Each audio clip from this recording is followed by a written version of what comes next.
السلام عليكم ورحمة الله وبركاته. ازيكم يا حبايبي؟ معاكم جيجي من قناة وصفات مع جيجي كل حياتي. النهاردة جايبه لكم وصفة جميلة جدا. وصفة النهاردة لتبييض البشرة، هيبقى وشك زي القمر ان شاء الله، وبشرتك ولا بشرة الاطفال. وصفتنا النهاردة سهلة جدا ومكوناتها جميلة زي ما احنا شايفين.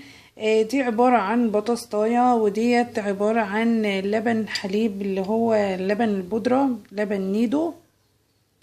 وهنحتاج برضو معلقة مية ورد. يلا بينا نعمل الوصفة مع بعض. بعد ما جبنا الطبق بتاعنا هو اللي هنعمل فيه الوصفة، هناخد بطاطاية او 2 من دول. طبعا البطاطس هتسلقيها وهتسلقيها زي ما انت شايفة كده، هتقشريها وتسلقيها. وهتاخدي بطاطاية واحدة، وهناخد معلقة واحدة من اللبن الحليب ده.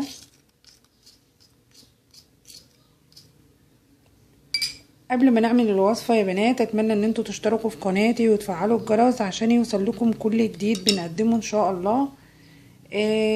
هنهرسها بقى كويس جدا بالشكل ده.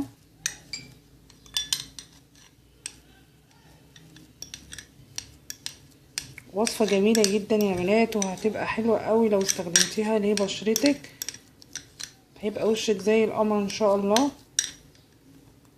هنحط بقى معلقة مية ورد.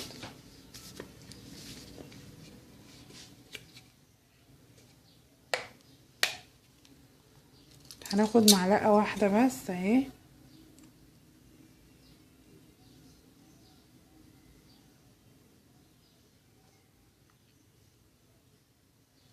وهنقلبها كويس جدا بالشكل ده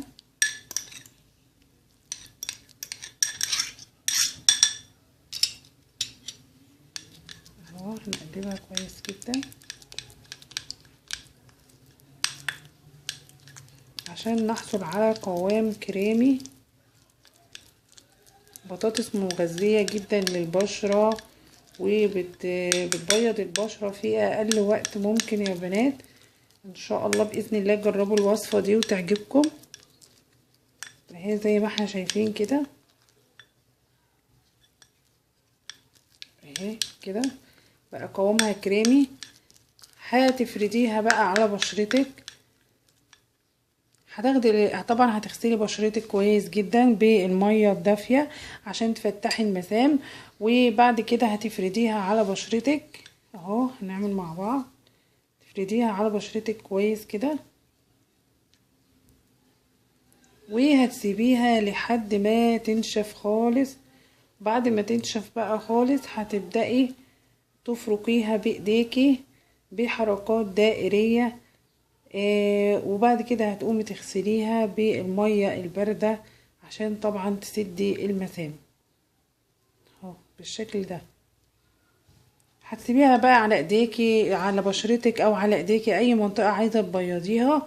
هتسيبيها على بشرتك نص ساعة لحد ما تلاقيها بدأت تنشف. هتفركيها بايدك كده، تطلعيها تنشفي، تنزلي الناشف منها. وبعد كده هتروحي تغسليها بالمية الباردة زي ما قلنا. هتستخدميها من 3 ل4 مرات في الاسبوع ان شاء الله. وهتحصلي على بشرة جميلة جدا بيضة كالقمر، زي بشرة البيبي بالظبط. هتجربيها وهتشوفي. ودي كانت وصفتي النهارده يا بنات، واتمنى انها تعجبكم. لو عجبتكم الوصفه ما تنسونيش في اللايك وما تنسونيش في الشير. واشوفكم الوصفه الجايه ان شاء الله. وما تنسوش تشتركوا في قناتي، وما تنسوش تشتركوا في قناتي الجديده وصفات طبيعيه مع جيجي، واللينك في اسفل صندوق الوصف. اشوفكم الوصفه الجايه مع جيجي كل حياتي.